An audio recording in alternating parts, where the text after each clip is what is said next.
Master minds commerce చదవాలనుకునే 10th inter విద్యార్థుల తొలి ఎంపిక. ఓ రాధా ఇద్దరు కృష్ణుల పెళ్ళి ఆ సినిమా తీసేటప్పుడు హీరోయిన్ నమిత గారిని మీరు కొట్టారా? చిచి నేను ఏ హీరోయిన్ కొట్టలేదు. అరిసారా? నేను అరిచాను. అరవడం అంటే నేను అరవను. హీరోయిన్స్ని కూడా ఆల్మోస్ట్ అలుగుతాను. నాకు నచ్చింది చేయకపోతే నాకు కోపం వస్తుంది సార్ మ్యాక్సిమం. అయినా నేను ఎవరిని అరవడం తిట్టడం ఆ ప్రెజర్స్ తీసుకోను అసలు నేను. సార్ బట్ నేను చాలా హట్ అయిపోతాను. నేను సినిమా కోసమే కదా చేస్తున్నావు, ఎందుకు నువ్వు సినిమా కోసం వచ్చావు, నేను సినిమా కోసం ఎందుకు చేయవు అన్నది వస్తుంది. అప్పుడు ఒక దినేష్ మాస్టర్ ఒక స్టెప్ కంపోజ్ చేశారు. సార్ కంపోజ్ చేస్తే నమిత చేయనంది ఆ స్టెప్ శ్రీకాంత్ గారితో. శ్రీకాంత్, ప్రభుదేవ, నమిత ముగ్గురు. క్లైమాక్స్ బిఫోర్ సాంగ్ అది చాలా ఖర్చు పెట్టి భగవాన్ అనే వాళ్ళు భారీ సెట్లు వేసి చాలా బాగా చేస్తున్నాం పాట. సార్ అయితే నమిత మార్నింగ్ 9 o'clock అలాగా స్టార్ట్ అయింది. 10 o'clock అలాగా డ్యాన్స్ మూమెంట్ చెప్పారు. అప్పటిదాకా 2-3 సార్లు చేసాము. 11 ఐ థింక్ 11-11:30 ఆ టైంలో ఈ డ్యాన్స్ చూపించాడు మాస్టర్. నేను ఈ డ్యాన్స్ చేయను అంది. చేయను అంటే అసలు నాకు ఎందుకు చేయవు, అసలు ఒక ప్రాబ్లం ఏంటి, నేను చేయను అంది. ఆ అమ్మాయి ఒక మాట్లాడి కన్విన్స్ చేసి డైరెక్టర్ కన్విన్స్ అయిపోయి ఆ కైండ్ ఆఫ్ అమ్మాయి కాదు. షార్ట్ అవ్వగానే వెళ్ళిపోయి పడుకుంటుంది, మళ్ళీ షార్ట్ పిలవంగానే వస్తుంది. చాలా ఒక లేజీ హీరోయిన్ నేను చూసిన హీరోయిన్స్లో. సార్ అంటే ఒక అగ్రెసివ్నెస్ చెయ్యాలి, ఇరగదీయాలి, పర్ఫార్మెన్స్ చేయాలి, ఆ కైండ్ ఆఫ్ హీరోయిన్ కాదు నమిత. సార్ ఒక తక్కువ మాట్లాడుద్ది, ఎవరితో ఎక్కువ మాట్లాడదు. ఈవెన్ దో హీరోలు అయినా సరే, హీరోలు, డైరెక్టర్లు, ప్రొడ్యూసర్లు ఎవరితో ఒక వెరీ లెస్ టాకింగ్ గర్ల్ అమ్మాయి. సార్ తక్కువ మాట్లాడుద్ది, ఎక్కువ దూరంగా ఉంటుంది లొకేషన్లో. షార్ట్కి వచ్చి చేసి వెళ్ళిపోతుంటుంది. అది చేయను అని అంది. తర్వాత ఎందుకు చేయవు, చేయాల్సిందే అన్న పద్ధతిలో నేను అడిగా. అమ్మాయిని అడిగితే అమ్మాయిని అడగల, మాస్టర్ ఎందుకు చేయదు, చేయాల్సిందే అంటే ఆ అమ్మాయి అప్పుడు వచ్చింది. ఓకే వచ్చి కూర్చొని ఒక రకంగా మాట్లాడింది. మీరు నన్ను ఇబ్బంది పెడుతున్నారు, మీరు ఎందుకు ఇబ్బంది పెడుతున్నారో నాకు తెలుసు.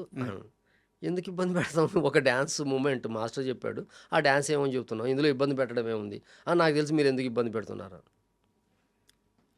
నేను అసలు నాకు ఆ థాట్ ఉండదు మామూలుగా. ఏంటి తన వర్షన్? తన వెర్షన్ అదే వేరే రకంగా దీనికోసం నన్ను ఇబ్బంది పెడుతున్నారు అనేసి డైరెక్ట్గా చెప్పింది ఆ అమ్మాయి.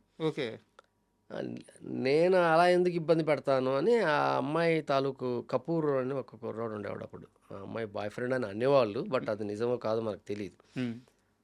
అంటే బాయ్ ఫ్రెండ్ అంటే మీన్స్ ఫ్రెండ్ అయ్యి ఉండొచ్చు తనకి. అంతే ఫుల్ సినిమా తనే ఉండేవాడు, అన్ని డేట్లు. చాలా మంచి కుర్రాడు. ఈ అమ్మాయి కూడా మంచిదే, ఈ అమ్మాయి చెడ్డదేం కాదు. అంటే మైండ్లో అలా ఆలోచిస్తుంది అనమాట అమ్మాయి. సినిమా ఫీల్డ్ అంటే డైరెక్టర్లు అందరు ఇలా ఉంటారు, హీరోలు అందరు ఇలా ఉంటారు ఏమో అన్న కంటెంట్తో ఉందేమో మైండ్లో. పైగా చాలా ఫస్ట్ మూవీ కదా. కాదు సీను వైట్ల సినిమా తర్వాత ఇది, అదే జమినీ తర్వాత. చాలా early movie. Early movie. Gemini Venkatesh Babu గారితో చేసింది.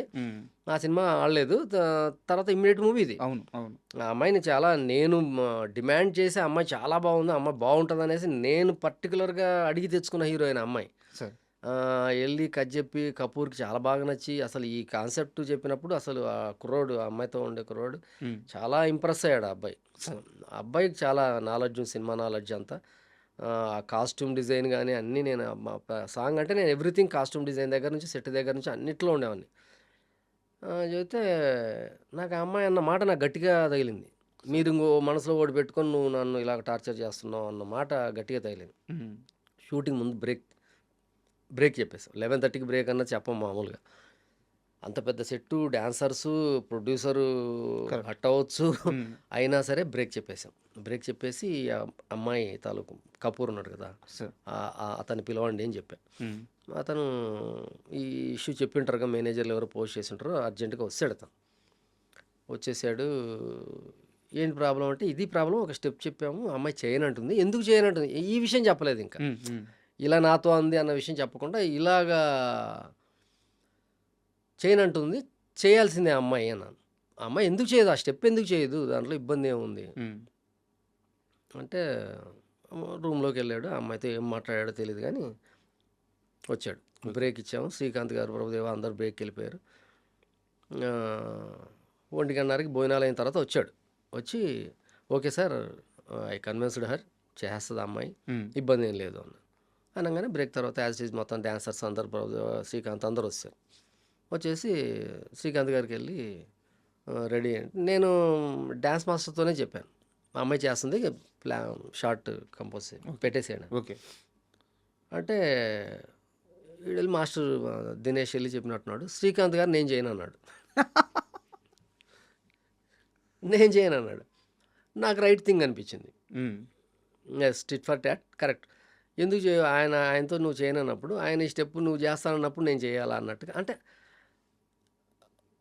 అలాంటి ఈగోలకు పోని హీరో మన తెలుగు ఇండస్ట్రీలో ఎవరు ఉన్నారంటే మంచి గోల్డ్ శ్రీకాంత్ గారు. అసలు ఏమాత్రం అసలు ఎవరిని ఏమి ఇబ్బంది పెట్టడు. ఎంత ఆయనకే ఇబ్బంది అంటే అలక కాదు అది. ఒక స్టెప్ ఒక అమ్మాయి నాతో చేయనన్నప్పుడు అంటే శ్రీకాంత్ గారితో కాదు, చేయనంది ఆ అమ్మాయి.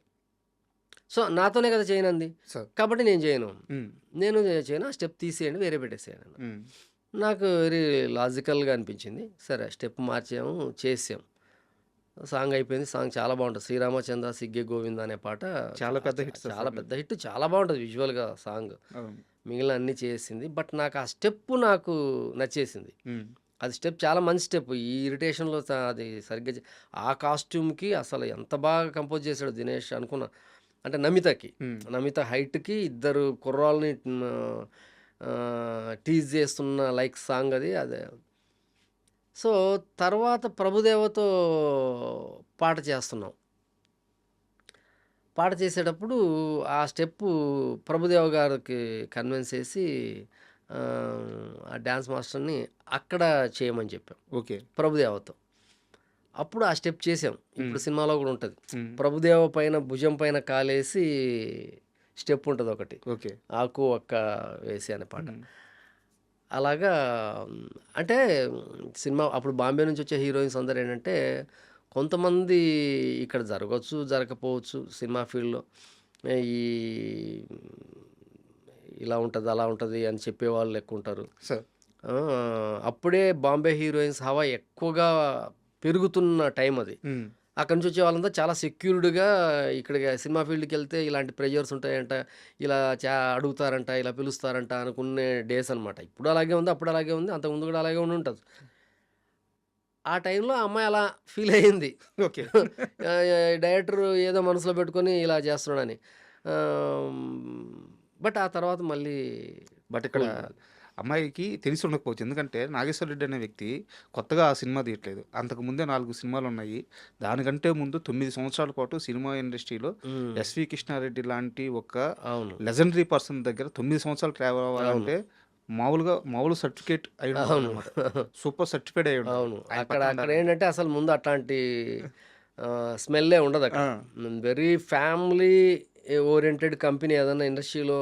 అంటే నేను చాలా కంపెనీలు ఏం చేయలేదు, కృష్ణారెడ్డి గారి దగ్గర ఎక్కువ చేశాను. బట్ చాలా బయట వింటుంటాను కదా. బట్ కృష్ణారెడ్డి గారు వెరీ మన ఇంట్లో ఉన్నట్టే. ఆడపిల్ల అయినా సరే, మగ పిల్ల అయినా సరే, పిల్ల అయినా సరే, ఎవరైనా సరే ఒక ఇంట్లో ఉన్న అట్మాస్ఫియర్లో షూటింగ్ జరిగిందంటే అది కృష్ణారెడ్డి గారి కంపెనీ. బట్ ఎందుకు ఈ క్వశ్చన్ ఎర్లీగా అడిగానంటే నాకు వచ్చిన సోర్స్ ప్రకారం అంటే కొట్టినంత పని జరిగింది సెట్లో, చాలా పెద్ద గొడవ అయిందని, కానీ ఏం జరిగిందో తెలియదు. అవును చెప్తే క్లారిటీ. అంటే కొట్టంత పని కాదు కానీ ఉమ్. కొంచెం కొంచెం షౌట్ చేసి ఉంటాను అంతే.